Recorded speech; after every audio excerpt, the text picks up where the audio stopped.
Hi, this is Chris here at Incubators.org, and today we're going to show you how to properly set up and configure the temperature for the ReptiPro 6000 egg incubator. Once you get this unit, you'll simply unpack it, set it on a stable surface, and plug the unit into the wall with the provided 110 volt power cord. Once you have the unit plugged in, you'll immediately hear the internal fan start running. At that point, you'll want to close the door and turn the unit on. Let the unit sit for a minute and it should read out the temperature that it is inside of the unit. We see that this one is currently 89 degrees. We can hit the up button to see the set temp, which is currently set at 102. We're going to set this at 100 degrees because we're planning on hatching duck eggs. So we're shooting for about 99.5. This unit also has a built-in light button, so we can turn on a light just for a little added visibility inside the unit. Once we have the temperature set, one of the first steps that we'll want to take is to place a dish of water inside the unit. Whether it be on the shelf or whether it be in the bottom of the unit, essentially you want this water to be where your eggs are going to be placed. In this case, we're only going to be using one of the egg turners. It will hold 16 eggs. And we're going to put our duck eggs up here on the shelf. I actually think I'm going to move this shelf because we're only using one egg turner to this bottom level to get them at the midpoint in the unit, and I'm going to place my water inside the unit like so. Once I've done that, I've also got some other cool gadgets here that we can use to test the temperature as well as the humidity inside the unit. We do sell these on the site.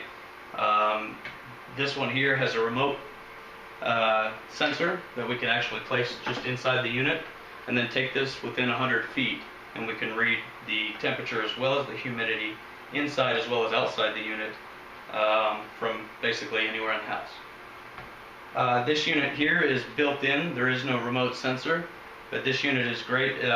This will also measure your temperature and humidity, and then also give you a readout over the past 24 hours what the highs and lows were. We'll place that one right inside the unit. And then we also have this unit here, which is basically a smaller version of this, although it does not read the humidity. This will give you a reading that is inside the unit. This actually says out because it's designed to be used in a house and this part placed outside, but this would be our temperature of the incubator, and this is the sensor for that unit, so we'll place that in there as well. Now you can typically just use one of these, and of course you don't need them all, but I wanted to show you guys these in this video as well. So now that we have our sensors here, we would simply shut the door, and then we would leave for about 5 or 6 hours. Once 5 or 6 hours has passed, we would be able to note that our temperature should be within the 100 degree range, and as well as our humidity should also be, because of the water placed in the unit, you should be around 60 to possibly 70% humidity inside the unit. Once 5 or 6 hours has passed, the best way to test egg temperature is not to test air temperature, because you can have currents flowing across the sensor which can throw the reading off. The best way to test the temperature is actually through that water that we placed in the unit earlier.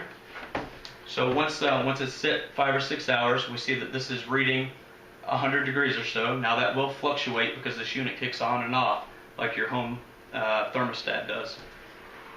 But after 5 or 6 hours, we'd simply open the unit, take our water out, and then we would take a probe type thermometer. Now you could use the ones that go under your arms, or even a kitchen thermometer if you have a nice one.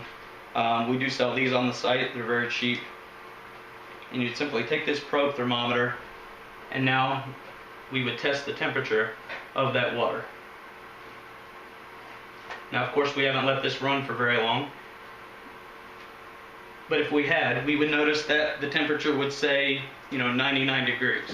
Now we have the unit set at 100, and 100 is our target. So what we would do at that point is we would simply dial the unit up 1 degree to 101. We would place our water back in, and we would place our sensors back in again. We would close the door and let it sit for approximately 2 more hours. After 2 more hours has passed, we would come back to the unit again, and we would test our water temperature, And now when we do, the water temperature should stay right at 100 degrees. Now it could be 99.7 or 100.3, but slight variations like that aren't of major consequence with most bird and reptile eggs. Once we've done that, we've verified that our water is 100 degrees. We would simply place that back in the unit, put our other sensors in there if we have them or if we need them. Most of the time you don't. You can just spot check the water temperature from time to time and you should be fine.